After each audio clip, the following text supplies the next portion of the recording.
Alright, hello once again. This is Jeff Scott of Rankin Technical College. I've been going over the PowerPoint presentations for Tony Gaddis's Starting Out with Java Early Objects 5th edition. We're up to Chapter 6 of 16 now, a second look at classes and objects. And our objectives: talk about static class members, overloaded members, or methods I should say, overloaded constructors, how to pass objects as arguments to methods, how to return objects from methods, the use of the toString method, and writing our own equals method. Methods that copy objects, that's about as tough as it gets at the beginning part of the class, and we start to look at some of that stuff. Aggregation, using the this reference variable, which I did introduce earlier to you. Having inner classes, so for the first time we're going to see a class which has another class inside of it. Remember, one thing about Java is it can only have one public class. So the classes these inner classes that are inside of a public class must be private. Enumerated data types, where we kind of create our own data type. Garbage collection, and I've mentioned that to you before. And the chapter ends talking about object collaboration. Now, we talked earlier, we went through an example of a rectangle class. And if you remember, toward the end, we said, well, what if you were a builder and you were going to build a living room and a bedroom and a bathroom, etc. For all those, we created a new rectangle class where we had a length and we had a width. So the key takeaway there is, as it says in this first bullet, each instance of a class has its own copy of instance variables.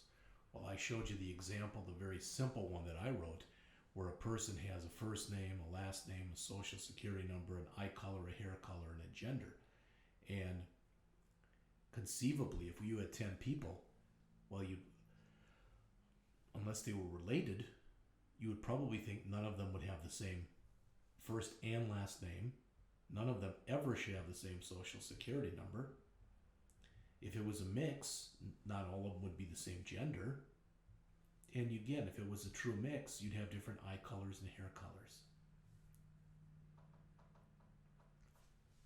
So everything we've been doing really thus far has been instance methods. So you need to create an instance of a class. So you need to create an object in order for these instance methods to be used. But there's also something that you can have that's called static fields and static methods. Now, we already looked at one example of those, and we looked at the math class earlier. Okay, so if you look at the example that's shown at the bottom of the slide, it says double val equals math dot square root, and then in parentheses 25.0. The key thing here is you don't have to create an instance of the math class. All right? There already is one that's basically created for you, for lack of better words. And you can invoke the methods of the math class, such as square root, without having to create. So since we don't have to create a math class object, this means this is a static method that we're calling right here. The name of the class, the name of the static method. So you can create static fields. You can create static methods. Now, they have an example in here, and it's not a bad example, but let's pretend. In fact, I'll tell you a very quick story. Years ago, I taught a Java programming class, and boy, if I look long enough, I probably could even find the book that I used. But the point is, what much of the book was about, it's going to sound almost silly, but I just want to kind of show you very quickly, if I can, what a lot of the book was about. All right, so you came in here. I'm just going to hit enter a bunch of times, okay? So you came in here, and you literally had a dot. Literally, a dot. Why am I showing you a dot? It'll make sense, hopefully, in just a couple minutes, but I'm going to make that dot bigger. So you can see now how big that dot is, okay? And then we had over here, let's see, I probably can't find what I'm looking for, but that's okay.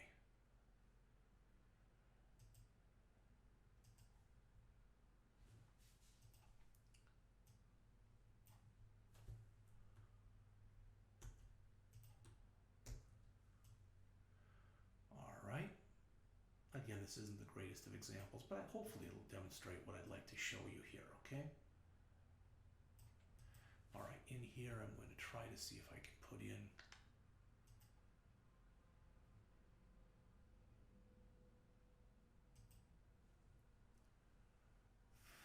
I'll tell you what, I'll just put it up here. So right here I'm going to write the word grow. You can't see it though. So here I'm going to write the word grow. And over here I'm going to write the word shrink. Now imagine that that was the name. These were buttons, and the name of this button was grow and the name of this button was shrink. Every time you clicked this button here called grow, this dot would get 10 pixels bigger. And every time you click that button named shrink, that dot would get 10 pixels smaller. Well, the dot that you see there was representing a balloon. And every time you would click the grow button, it would be like you were puffing some air into the balloon. So you were inflating it. Every time you click the shrink button, it's like you were deflating it. So why am I telling you this? Well, after a while, you would put in another button here. And that other button was called something along the lines of create new balloon. So every time you click that button, a new balloon was created. All right? But let's assume that on the screen, let's just say we had room for hundreds of balloons. And at any time, we'd like to know exactly how many balloons are on the screen. Well, to do that, we would make a counter. Maybe we'd even, say int balloon counter, and we'd set it equal to 0. And every time you click this button to create a new balloon, so every time you clicked it, every time you click that button, that counter would be increased by 1. All right? But the idea is if I create 50 or 60 balloons, I want there to be one counter with a value of 50 or 60. I don't want there to be 50 or 60 counters, each one of them with a value of 1. So why am I even telling you that? Why am I wasting your time telling you that? Well, the reason for that is that when you work with a static field, static means there's one, and that one is shared by everyone. So if I made balloon count an instance field and I didn't put the word static there, then every time I created a new balloon, I'd be creating a new balloon counter. And it would have a value of 1. So if I had 50 balloons, again, I'd have 50 counters, each with a value of 1. But if I create a static balloon count, like they have instant count here, or instance count, then every time I click the button to create a new balloon, I can add 1 to that same counter. So I'd have, if I have 50 balloons on screen, that's one counter with a value of 50. And that's what they're talking about. This, if you initialize this, it's initialized only once, regardless of how many times you create a class. So the other thing too is when you call an instance method. So if I wanted to call something here, to say, I could use object1.balloonCount, object2.balloonCount, object3.balloonCount. It wouldn't matter because they all share the same thing. So, and not only can you have static data, which is what we just looked at, or static fields, you can have static methods by putting the word static in front of it. In fact, if you do everything in Java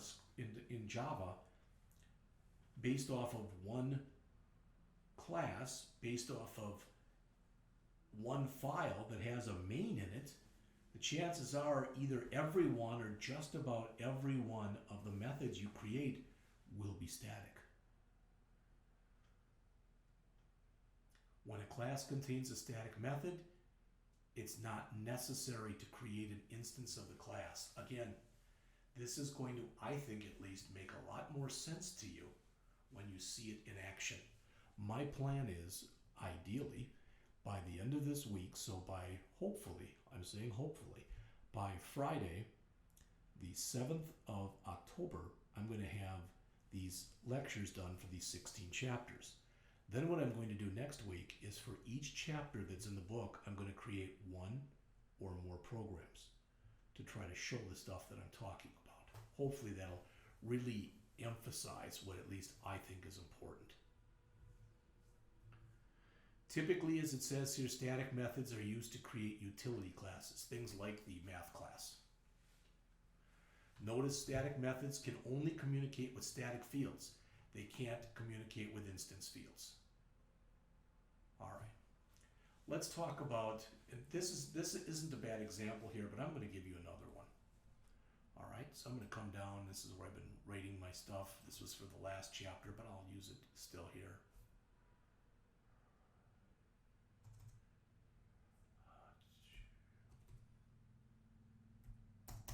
And I'm going to sit there and I'm going to imagine, I showed you something like this before where we had public, class, we'll just call it numbers. It doesn't really matter at all. And inside of numbers, we're going to have public, static, void, main, string, bracket, bracket, args. You've seen this, what I'm about to show you. You've seen it before. I'm going to say int x equals 71. 1. Int y equals 56. Int z equals add 2. We're going to pass x and we're going to pass y. You've seen this before, as I mentioned. All right, so I'm going to come down here and I'm going to have public, static, int, add 2. Int n1, int n2. Return n1 plus n2.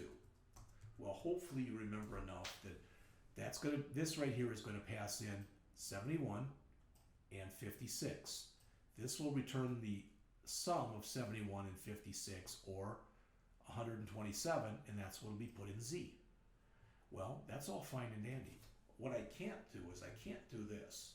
I can't say double A equals 44.56. Double B equals 14.91.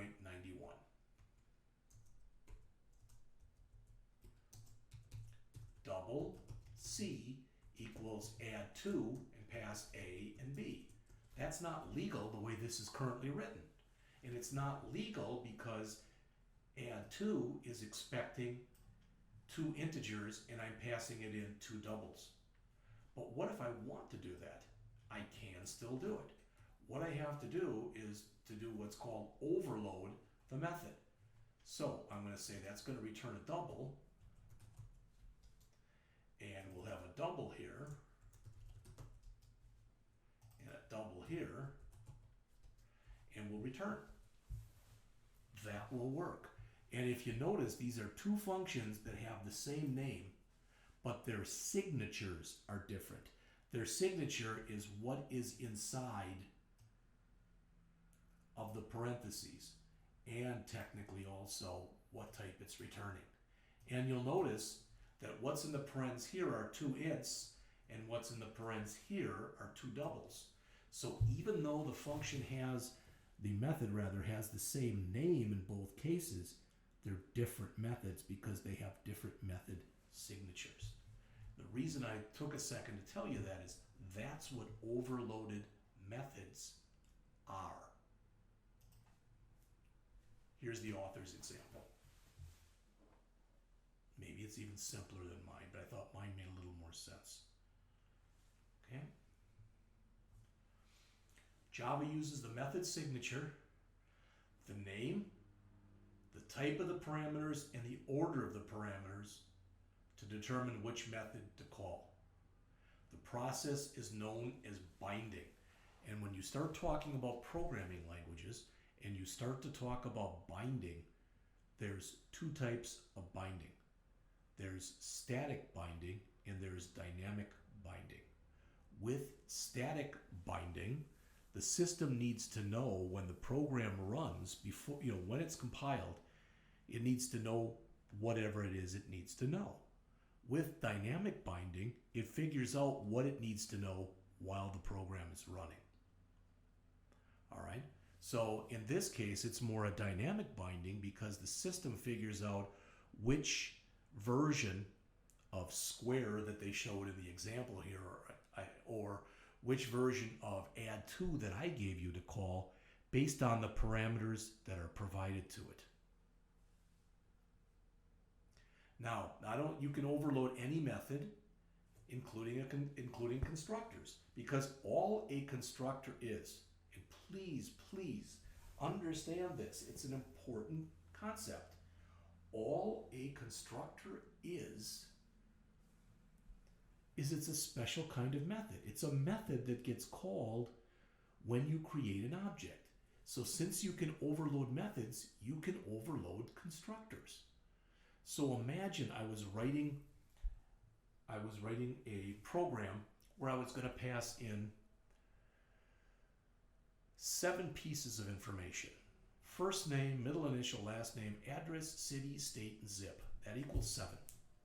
I might have a constructor where if I pass in nothing, a no-R constructor gets called, and each field gets filled with a default value.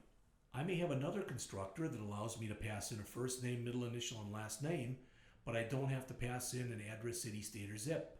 Maybe the person's just moved or is going to move and they don't have a place yet. I could have another overloaded constructor that passes in all 7 fields. First name, middle initial, last name, address, city, state, zip. So that would be an example of an overloaded constructor. As mentioned there, overloading constructors gives programmers more than one way to construct an object for a class. Okay?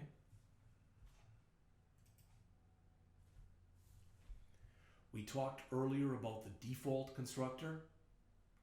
And again, if you don't create a constructor, one is created for you automatically. Look what this constructor does. Even though there's no code in it, it automatically sets all numeric instance fields to 0.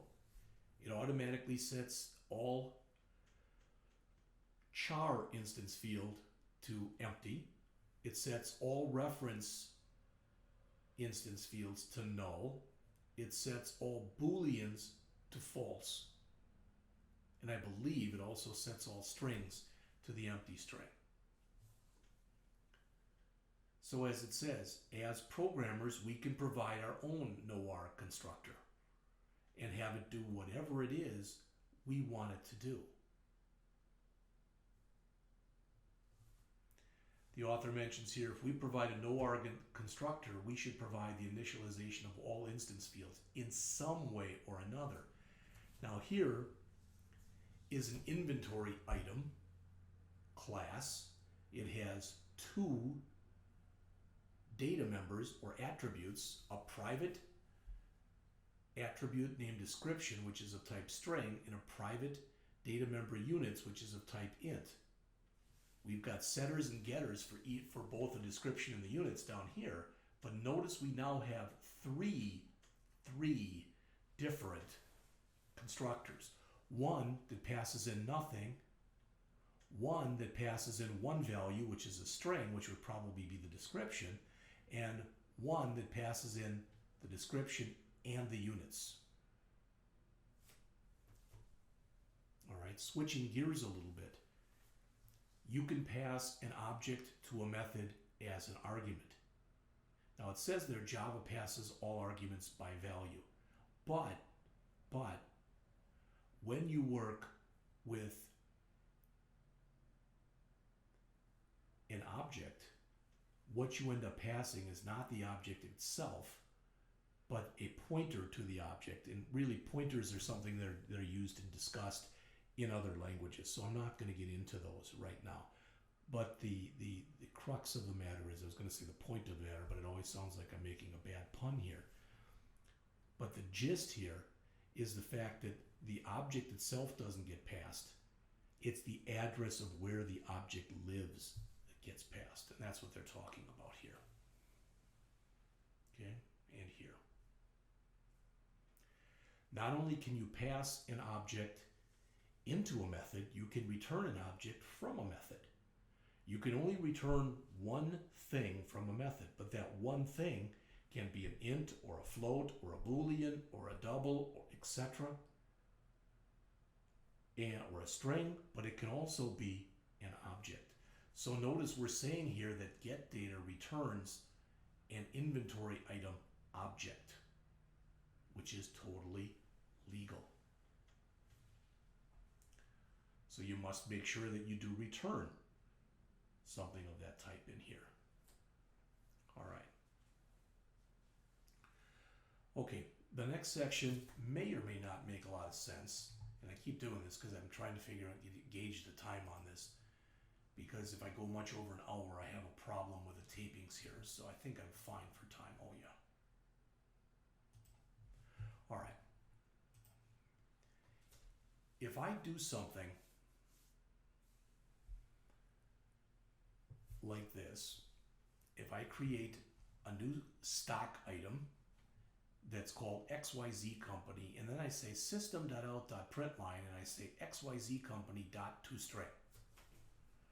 All right? What may be called and what may be produced there is not what you think. If I call this, it should technically do the same thing. But quite often when you do this, this isn't going to produce output that looks like XYZ and 9.62. You're going to get some god-awful looking number that might even have letters in it. And what it's trying to do with the toString by default is it's trying to print the address in memory of where that object lives.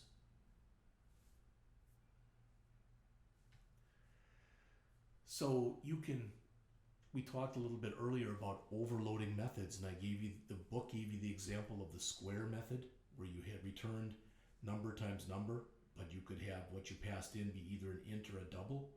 And I showed you the same kind of thing when I overloaded that add2 method, where I first added 2 integers and then next added 2 doubles. All right. Well, in much the same way, you can override the toString method to make it do whatever it is you want it to do. All objects, as mentioned here, have a toString method that by default returns the name of the object and what's called a hash, which is basically it's showing you where in memory it lives. But you can override the toString method and put in your own method if you choose to do so. All right. We talked about the equals method before and the fact that you don't use that when you're measuring objects, because all that looks for is do both objects point to the same place in memory. All right. So even though these two look identical, if I said if stock1 equals stock2, it would come back the objects are not the same because they point to two different areas in memory. As it says, only the addresses of the object are compared, so where they exist in memory, not the values at those addresses. So you can overwrite the equals method like this, but it's important that if you're going to override the equals method, you have to compare every part of every object to every part in the other object to see if indeed they are or are not equal. All right, to me, this next slide is one of the hardest slides in the entire textbook. All right, because they talk about the fact, as it says there are two ways that you can copy an object. You can't just use the equal sign. You can do what's called a reference-only copy, where you copy the address of one object into another object. That's kind of the chintzy or cheap way of doing it. I don't know how exactly you'd put it. Or you can do a deep copy, which involves creating a new instance of the class and copying the values one by one from the original object to the new object. And there's an example of that in the book. All right, you can create a copy constructor. Notice what it says. A copy constructor accepts an existing object and clones it, so it makes a direct and an actual copy of it. So each object will hold the same values. Again, they'll be in a different place in memory, but they'll have the same values, at least initially. All right, next, let's talk a little bit about aggregation. I may have mentioned this earlier, I think I did, and I think I gave the examples with HAZA, that if I created an object called clock, and I said all clocks have hours, minutes, and seconds.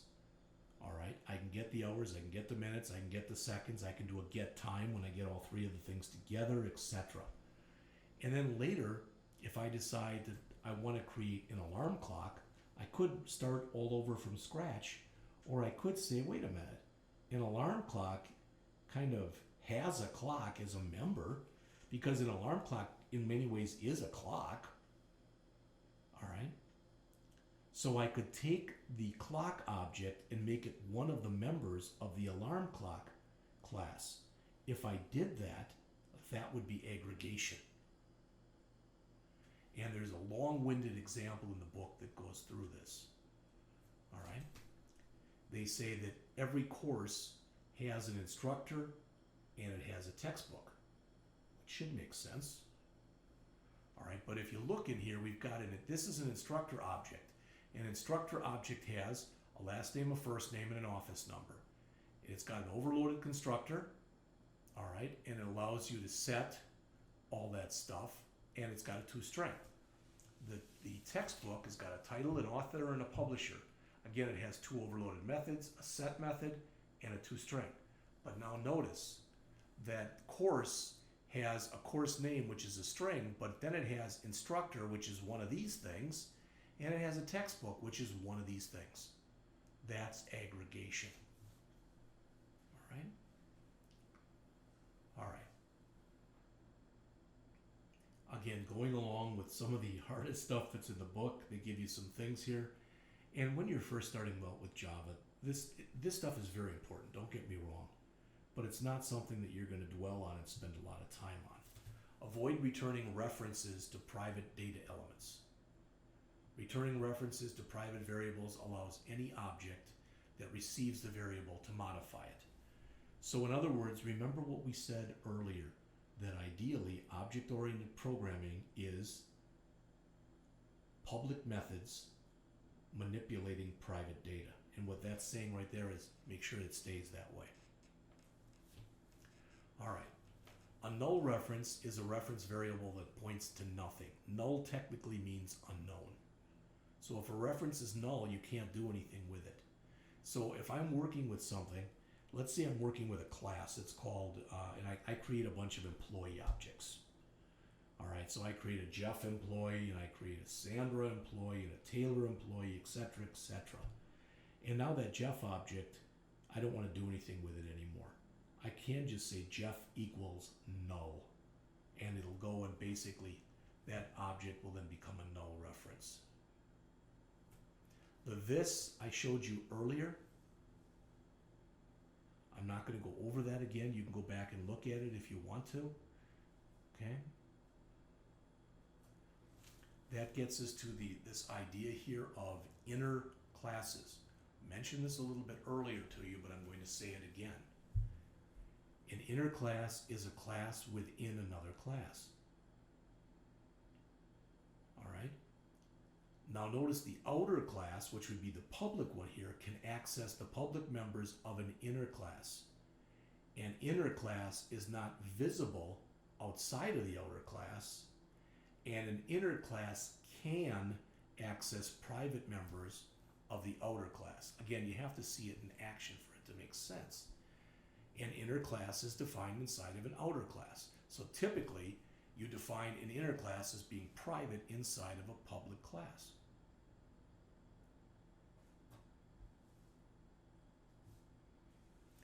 All right, and again, with so many of the things that are in this book, there are so many things, hundreds of things the author talks about. And I'm going to give you several programmatic examples, but I'm probably going to write upwards of 16 programs, one per chapter. But there might be stuff in here you go, why didn't he go over that? Why didn't he go over that? I'm going over what I think is the most important and what I have time to do. All right, next is an enumerated type. We're creating a brand new data type here called day. And day has as members Sunday, Monday, Tuesday, Wednesday, Thursday, Friday, Saturday. All right? By default, that's the 0 member, the 1, the 2, the 3, the 4, the 5, and the 6. So Sunday is now 0, where you might think of Sunday, well, it's the first day of the week, it should be 1. If I want Sunday to be equal to 1, I can leave it exactly like it is, but after the word Sunday, I'll put equal 1. Then that will become 2, then 3, then 4, then 5, then 6, then 7. Okay? So once I declare an enumeration, then I can declare workday is a variable of that type. And the only values I can assign to those are day dot Sunday, Monday, Tuesday, Wednesday, Thursday, Friday, or Saturday. So an enumeration, as they say there, it's a specialized type of class. What it can do, among other things, what enumerated data types can do is they can make your program more self-documenting. I know there's an example in the book, and there may be an example in here also. I don't remember in these slides. All right, so they talk in here about there's some enumerated types. Again, you can read what's on here yourself.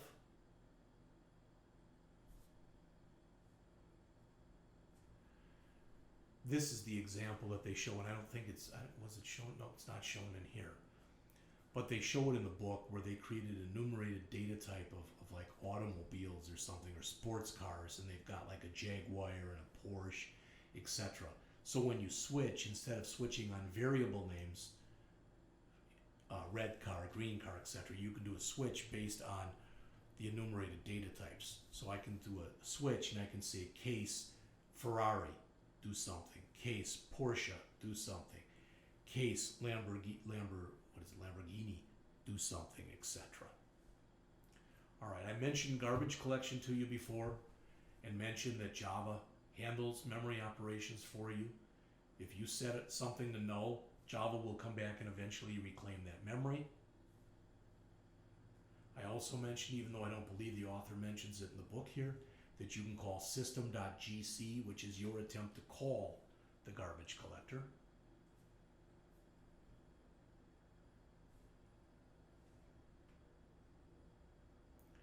And they run through an example. I'm not going to go through any of that though. All right, we talked earlier about the fact that there's a constructor, and the constructor is what gets called when the object is created. Well, forget about looking at even the slide that's on the screen here. Not only is there a constructor method, there is a destructor method that looks just like a constructor, except that it has a tilde in front of it. The tilde is in the upper left-hand corner of your keyboard, right up above the tab key. Shift and then that key right above the tab key. Now, the problem with a destructor is you never really know when it's going to be called. You don't have control over it like you do with a constructor. So what most people do is if they want to make sure the garbage collector runs right at the end, or something special is done, maybe a file is closed or a database connection is severed or whatever, they use a method that's called finalize. All right, but even with finalize, as it says on the bottom there, it cannot be determined when the finalize method will actually run.